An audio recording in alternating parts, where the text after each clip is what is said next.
شام کے 5 بجے ہیں۔ السلام علیکم، یہ ریڈیو پاکستان ہے۔ آصفہ محفوظ سے خبریں سنیے۔ پہلے اہم خبروں کا خلاصہ۔ نگراں وزیر اعظم عالمی اقتصادی فورم کے سالانہ اجلاس میں شرکت کے لیے آج ڈیووس پہنچیں گے۔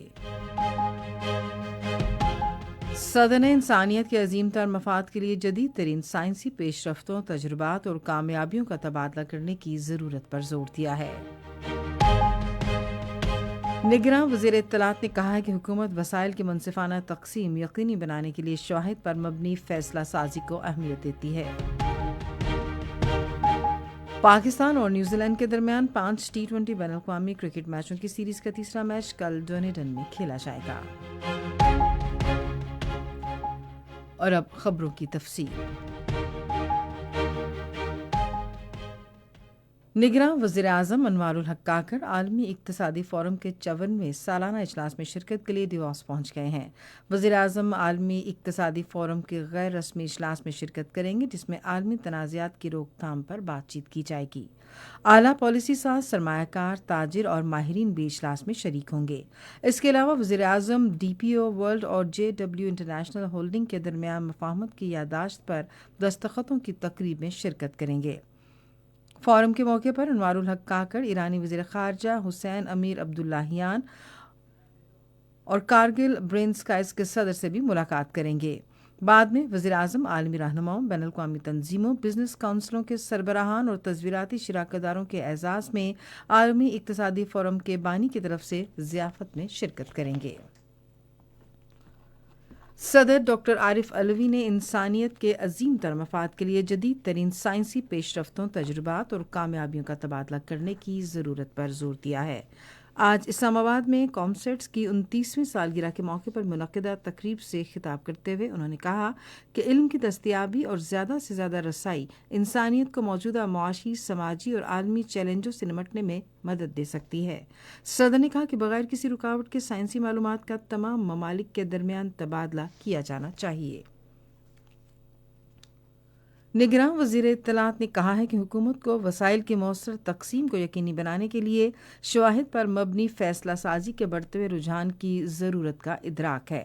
انہوں نے آج اسلام آباد میں شہری مسائل پر کانفرنس سے خطاب کرتے ہوئے کہا کہ پاکستان میں ملکی مسائل کے عصری تقاضوں کے مطابق حل پر توجہ دینے کی بڑی صلاحیت ہے۔ وزیر اطلاعات نے کہا کہ کانفرنس کا مقصد شہری مسائل کے ڈیجیٹل حل تلاش کرنے کی کوشش کرنا بھی ہے۔ سینٹ میں قائد ایوان سینیٹر محمد اسحاق ڈار نے آج اسلام آباد میں چین کے سفیر سے ملاقات کی۔ فریقین نے موجودہ معاشی اور تصویراتی تعلقات میں اضافے کے لیے متعدد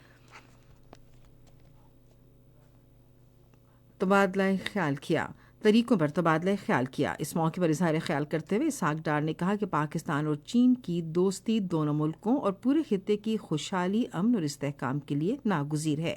انہوں نے متعدد شعبوں اور بحرانوں کی صورتحال پر قدرتی آفات میں پاکستان سے مسلسل تعاون پر چین کی تعریف کی۔ چینی سفیر نے چین کے عوام اور حکومت کے لیے سینیٹر اسحاق ڈار کی جانب سے جذبہ خیر سگالی اور دوستی کے جذبات کا بھرپور خیر مقدم کیا۔ انہوں نے کہا کہ پاکستان اور چین کا مضبوط بھائی چارہ خطے اور اس کے باہر امن، استحکام اور خوشحالی کے لیے ناگزیر ہے۔ الیکشن کمیشن نے صوبائی الیکشن کمشنرز، ریٹرننگ افسروں اور ڈسٹرکٹ ریٹرننگ افسروں کو ہدایت کی ہے کہ وہ انتخابی نشانات تبدیل کرنے سے گریز کریں۔ الیکشن کمیشن کے ترجمان نے ایک بیان میں کہا کہ اگر انتخابی نشانات میں تبدیلی کی ضرورت ہو تو الیکشن کمیشن سے اس کی اجازت لی جائے۔ ترجمان نے کہا کہ اب انتخابی نشانات میں تبدیلی ممکن نہیں، کیونکہ بیلٹ پیپرز کی چھپائی کے عمل کا آغاز ہو گیا ہے۔ سعودی عرب کی بری افواج کا ایک دستہ پاک فوج کے ساتھ مشترکہ فوجی مشقوں کے لیے لاہور پہنچ گیا ہے۔ ان مشقوں کا مقصد دونوں ملکوں کے درمیان فوجی تعاون کو مزید فروغ دینا ہے۔ دونوں ملکوں کی افواج اوکاڑا گیریژن اور خیرپور ٹامے والی میں مشترکہ مشقیں کریں گی۔ یہ مشترکہ مشقیں 45 دن تک جاری رہیں گی۔ پاکستان اور نیوزی لینڈ کے درمیان 5 T20 بین الاقوامی کرکٹ میچوں کی سیریز کا تیسرا میچ کل ڈونیڈن میں کھیلا جائے گا۔ میچ پاکستان کے معیاری وقت کے مطابق صبح 5 بجے شروع ہوگا۔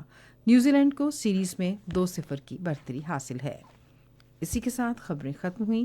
مزید خبروں اور تجزیوں کے لیے وزٹ کیجیے ہماری ویب سائٹ radio.gov.pk اور فیس بک کے link radio Pakistan news official پر براہ راست ویڈیو سٹریمنگ بھی ملاحظہ کیجیے.